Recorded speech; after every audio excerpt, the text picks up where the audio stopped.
ગીર સોમનાથના કોડીનાર તાલુકામાં અંતે કોંગ્રેસની સત્તા બની છે। પૂર્વ સાંસદ દિનુબોગા સોલંકી અને શિક્ષણ મંત્રી પ્રદ્યુમન વાજાના ગઢમાં કોંગ્રેસનો પંજો લહેરાયો છે। ત્યારે કોને પ્રમુખ અને ઉપપ્રમુખ બનાવવામાં આવ્યા છે, વિગતે વાત કરીએ। વૈષ્ણવજન તો તેને કહીએ જે પીડ પરાઈ જાનાને રે। દર્શક મિત્રો, નવજીવન ન્યૂઝમાં આપનું સ્વાગત છે। હું છું ફૈઝાન। સ્થાનિક સ્વરાજની ચૂંટણીના પરિણામો આવ્યા બાદ ગીર સોમનાથનું રાજકારણ જબરજસ્ત ગરમાયું હતું, કેમ કે કોડીનારમાં આ વખતે પૂર્વ સાંસદ દિનુબોગા સોલંકી અને શિક્ષણ મંત્રી પ્રદ્યુમન વાજાના ગઢમાં કોંગ્રેસે બાજી મારી હતી। ત્યારે શરૂઆતના તબક્કે ખેંચતાણ થઈ, ઉમેદવારો જીતેલા જે કોંગ્રેસના હતા તેમને ધાકધમકી આપવામાં આવ્યું તેવા આરોપો થયા। એ ઉમેદવારોને અમદાવાદ આવવું પડ્યું ને જે પરિસ્થિતિ નિર્માણ પામી હતી। દ્વારકાએ પણ આ જે જીતેલા ઉમેદવારો હતા કોંગ્રેસના, તેઓ દર્શન માટે ગયા ત્યારે પોલીસ પર ગંભીર આક્ષેપો કરવામાં આવ્યા હતા કે પોલીસ દ્વારા તેમને ધાકધમકી આપવામાં આવી, બળજબરીપૂર્વક નિવેદન લેવામાં આવ્યા ને આને લઈને ગંભીર આક્ષેપો પોલીસ સામે અને ભાજપના નેતાઓ સામે થઈ રહ્યા હતા। જોકે આ તમામ બાબતો વચ્ચે જ્યારે પ્રમુખ અને ઉપપ્રમુખને લઈને મહત્વનો દિવસ હતો, ત્યારે કોંગ્રેસ અને ભારતીય જનતા પાર્ટી વચ્ચે જ્યારે ચૂંટણી થઈ ત્યારે અપક્ષ ઉમેદવારે કિંગ મેકરની ભૂમિકા નિભાવી અને કોંગ્રેસને ટેકો આપતા કોડીનારમાં કોંગ્રેસની સત્તા બની છે। આને લઈને હવે કોંગ્રેસના પ્રમુખ તરીકે અનુપાબેન સોલંકી અને ઉપપ્રમુખ તરીકે હર્ષાબેન ગાંધીને મહત્વની જવાબદારી સોંપવામાં આવી છે।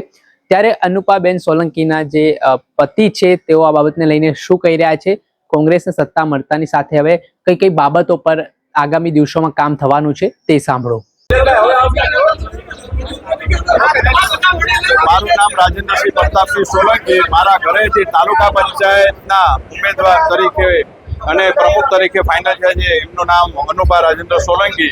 આજે કોંગ્રેસ પાર્ટીમાંથી અમારી જે ઉમેદવારી હતી, અમારા કોંગ્રેસ પાર્ટીમાં 12 સભ્ય અને અપક્ષ ઉમેદવાર અમને જે ટેકો જાહેર કરી અને અમારી સાથે એક સાથે રહી અને જૂથ થઈ અને જે કામ કરવાના છે, પંચાયતોના હોય, નગરપાલિકામાં જે પણ નજીકના વિસ્તારના કંઈ પણ પ્રશ્નો હશે અને પંચાયતને જે પણ પાણીના મેઇન પ્રશ્નો છે, જે લોકોએ અમને છૂટી કાઢ્યા છે અને કોંગ્રેસ પાર્ટી ઉપર જે વિશ્વાસ મૂક્યો છે અને એ વિશ્વાસને ખરા અર્થે લઈ જવા માટે થઈને જે આખી પંચાયત બોડી જે પણ છે એ બધી સાથે મળીને કામ કરશે। કોઈ પણ પક્ષાપક્ષી કરવામાં નહીં આવે અને બધા જ સમાજને ન્યાય મળે અને પાણીના પ્રશ્નો હોય, રસ્તાના પ્રશ્નો હોય કે ગટરોના પ્રશ્નો, જે પણ પ્રશ્નો હશે એનું તાત્કાલિક ધોરણે નિર્ણય લઈ અને તાત્કાલિક કામ કરવામાં આવશે।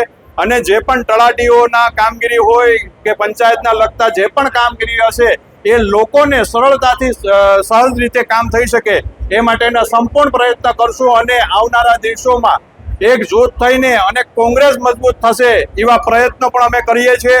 અને 27માં કોડીનારમાં કોંગ્રેસ બેઠશે એની પણ અહીંથી હું તમને ખાતરી આપું છું, આ મંચ ઉપર ખાતરી આપું છું। અને સાથે સાથે જે વડીલોએ, બુઝુર્ગોએ અને યુવાનોએ અને જે પણ મહિલાઓએ બધાએ જે પરિશ્રમ કરીને જે ઘરે ઘરે જઈને સમજાવ્યા છે, કેમ કે 35 વર્ષ સુધી ભાજપનું શાસન હતું અને કોંગ્રેસનું શાસન આપ્યું છે। વારંવાર કહેવા છતાંય પણ પદાધિકારીઓ જે ભાજપના હતા એ લોકો કામ કરતા હતા, નતા કરતા। હવે જે પણ છે એ સાથે મળીને કામ કરવાનું છે અને એકજૂથ થઈ અને લોકોની સમસ્યા દૂર કરવાનો પ્રયત્ન કરવાનો છે, એટલું કહી આભાર।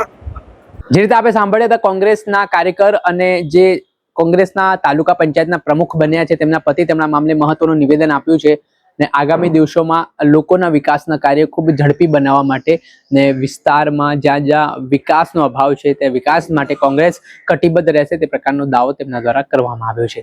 દર્શક મિત્રો, આવા જ વિડીયો જોવા માટે નવજીવન ન્યૂઝ જોતા